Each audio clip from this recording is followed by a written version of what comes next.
Hello students, welcome back. So today our topic is biology of tooth movement. Biology of tooth movement के बारे में हम detail में discuss करेंगे। कौन सी फोर्सेस रिक्वायर्ड होती हैं, कौन से मैग्नीट्यूड होता है, कौन सी थ्योरीज एप्लीकेबल होती है, कौन सी नहीं होती है, सब कुछ डिटेल में हम डिस्कस करेंगे। लेकिन biology of tooth movement important क्यों है, क्यों हमें इसको जानने की ज़रूरत है? क्योंकि हमें पता है कि at the time of orthodontic treatment हमें सारी चीज़ें देखनी होती है, बोन डेवलपमेंट और हमारे पीडियल्स जो होते हैं टूथ के साथ जो अटैच होते हैं, और पेशेंट की एज वगैरह सब कुछ हमें डिटेल में देखना होता है। इसी वजह से बायोलॉजी ऑफ टूथ मूवमेंट काफ़ी ज़्यादा इम्पोर्टेंट टॉपिक है हमारा इन ऑर्थोडोंटिक में। सो स्टार्ट करते हैं। बायोलॉजी ऑफ टूथ मूवमेंट को डिटेल में डिस्कस करने से पहले हमें थोड़ी बेसिक्स पता होनी चाहिए। जैसे कि अबाउट पीडियल के बारे में हमें पता होना चाहिए। हमें पता है कि पीडियल जो पेरियोडोंटल लिगामेंट है वो हमारे सपोर्टिंग स्ट्रक्चर हैं जो कि टूथ को सपोर्ट प्रोवाइड करते हैं।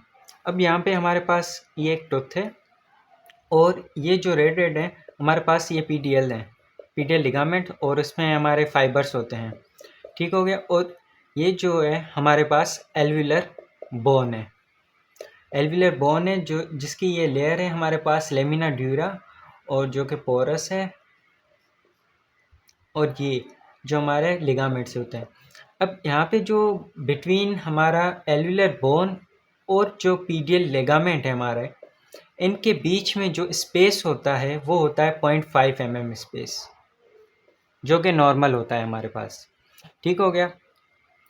अब उसके बाद ये 0.5 mm स्पेस हो गया हमारे पास पीडियल फाइबर, और इसके अंदर हमारे पास कुछ मेजर सेल्यूलर कंपोनेंट होते हैं, और दूसरा हमारे पास टिश्यू फ्लूइड होता है। अब सेल्यूलर कंपोनेंट में हमारे पास काफ़ी सारे सेल होते हैं, जैसे कि स्टेम सेल्स होते हैं। स्टेम सेल्स हमें पता है कि वो किसी भी सेल में आगे चल के डिफ्रेंशिएट हो सकते हैं। ठीक हो गया।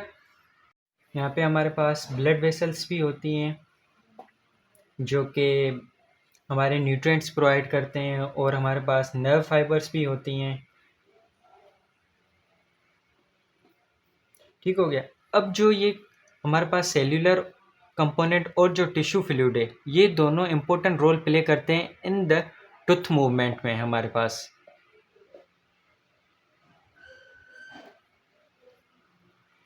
अब हमारे पास अगर यहाँ पे हमारे पास ये पीडियल यहाँ पे एब्सेंट हो, तो हमारे पास ऑर्थोडोंटिक जो टूथ मूवमेंट है वो पॉसिबल नहीं होगी।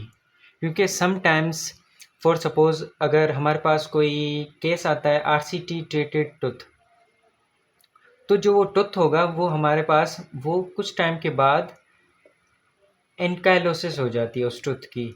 मीन्स कि वो फ्यूज़ हो जाता है हमारा बोन के साथ, और जिसकी वजह से हमारे पास कोई भी टूथ की मूवमेंट नहीं होगी। सो उस टीथ को हम मूव नहीं कर सकते। सो इसी वजह से हमारे पास पीडीएल का काफ़ी ज़्यादा इंपॉर्टेंट रोल होता है इन द टूथ मूवमेंट में। अगर यहाँ पे हमारे पास फॉर सपोज़ कोई बोन डिजॉर्प्शन हो, तो भी हमारी जो टूथ मूवमेंट है उस पे काफ़ी ज़्यादा इम्पैक्ट पड़ेगा। मीन्स कि टूथ मूवमेंट तो होगी लेकिन इतनी ज़्यादा नहीं होगी, बिल्कुल ही मिनिमम होगी हमारे पास। अब हम देखते हैं कि फिजियोलॉजिकल रिस्पॉन्स क्या होता है जब हमारे पास हेवी फोर्सेस लगती हैं टूथ पे। जैसे हम ऑर्थोडोंटिक ट्रीटमेंट करवाते हैं तो वहाँ पे हम ब्रेसेस या ब्रैकेट की हेल्प से जो फोर्स लगाते हैं, हेवी फोर्सेस लगाते हैं, उनका क्या इम्पैक्ट होता है, फिजियोलॉजिकल रिस्पॉन्स क्या होता है।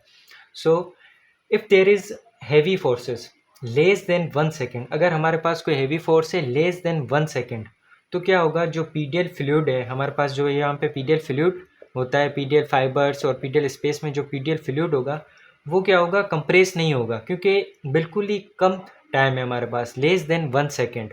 सो पीडियल फ्लूइड जो होगा वो कंप्रेस नहीं होगा, ना कि कोई स्क्यूज आउट, कुछ भी नहीं होगा। जस्ट पीजो इलेक्ट्रिकल जो सिग्नल होता है वो यहाँ पे जनरेट होगा हमारे पास, क्योंकि जो फोर्स है उसका टाइम बिल्कुल ही कम है, लेस देन 1 सेकेंड। अगर यही फोर्स वेरिएबल और कंटिन्यूस रहती है फॉर 1 to 2 सेकेंड, अगर यही फोर्स 1 to 2 सेकेंड कंटिन्यूस रहती है और वेरिएबल है पेशेंट के, तो क्या होगी, जो पीडियल फ्लूइड है वो एक्सप्रेस होगा, और जो टूथ होगा हमारा वो मूव करेगा विद इन पीडीएल, पीडीएल के अंदर वो मूव करना स्टार्ट करेगा। ठीक है। अब अगर हमारे पास अनबियरेबल और कंटिन्यूस फोर्स है, हैवी फोर्स है हमारे पास 3 to 5 सेकेंड के लिए, तो क्या होगा, जो पीडियल फ्लूइड है वो यहाँ से स्क्वीज़ आउट होना स्टार्ट हो जाएगा और जो हमारे टिश्यू हैं वो भी कंप्रेस होंगे और पेशेंट कंप्लेन करेगा पेन की। क्यों? क्योंकि यहाँ पे जो पीडियल फ्लूइड है वो स्क्वीज़ आउट होना स्टार्ट हो जाएगा, जिसकी वजह से न हमारे पास जो है स्टिमुलस जनरेट होगा और patient feel pain. So next हमारे पास है एक्टिव स्टेबलाइजेशन। अब एक्टिव स्टेबलाइजेशन में हमारे पास क्या होता है कि teeth are stable in the presence of unbalance pressure that would otherwise cause tooth movement. अब क्या होता है कि जो टीथ हैं हमारे पास वो स्टेबल रहते हैं जब अनबैलेंस कोई प्रेशर लग रहा होता है। अगर वो अनबैलेंस प्रेशर ना हो तो क्या होगी, टूथ मूवमेंट होगी। इसको अगर एग्जांपल में हम समझें तो जैसे कि ये हमारे पास लोअर लिप है, ठीक है, और ये हमारे पास सेंट्रल इंसाइजर है और यहाँ पे हमारे पास ये टंग है। ठीक हो गया। अब अगर लोअर लिप जो है वो 5 ग्राम फोर्स हमारा लगा रहा है सेंट्रल इंसाइजर टूथ पे 5 ग्राम, और जो ओरल कैविटी में टंग है हमारे पास वो 10 ग्राम फोर्स लगा रही है इसी सेंट्रल इंसाइजर पे, तो क्या होगी कि यहाँ पे 10 ग्राम और यहाँ पे 5 ग्राम, तो डिफरेंस आ गया हमारे पास 5 ग्राम। तो टूथ को मूव होना चाहिए इन द लेबियल डायरेक्शन में, फॉरवर्डली टूथ को मूव होना चाहिए, लेकिन टूथ जो है हमारे पास वो स्टेबल कंडीशन में है, एक फिक्स्ड पोजीशन में है, वो कोई भी मूवमेंट नहीं कर रहा। अब क्यों नहीं हो रही? क्योंकि यहाँ पे जो हमारे पास पीडियल फाइबर हैं वो क्या कर रहे हैं, वो जो ये 5 ग्राम हमारे पास डिफरेंस आ रही है वो ये प्रोवाइड कर रहे हैं, जिसकी वजह से हमारे पास कोई भी नेट में टूथ मूवमेंट नहीं हो रही, नेट ज़ीरो मूवमेंट। तो कोई भी टूथ मूवमेंट नहीं हो रही। क्यों नहीं हो रही? क्योंकि ये जो 5 ग्राम जो रेजिस्ट आ रहा है वो हमारे पास पीडियल फाइबर्स हैं वो प्रोवाइड कर रहे हैं। ठीक हो गया। तो ये थी एक्टिव स्टेबलाइजेशन।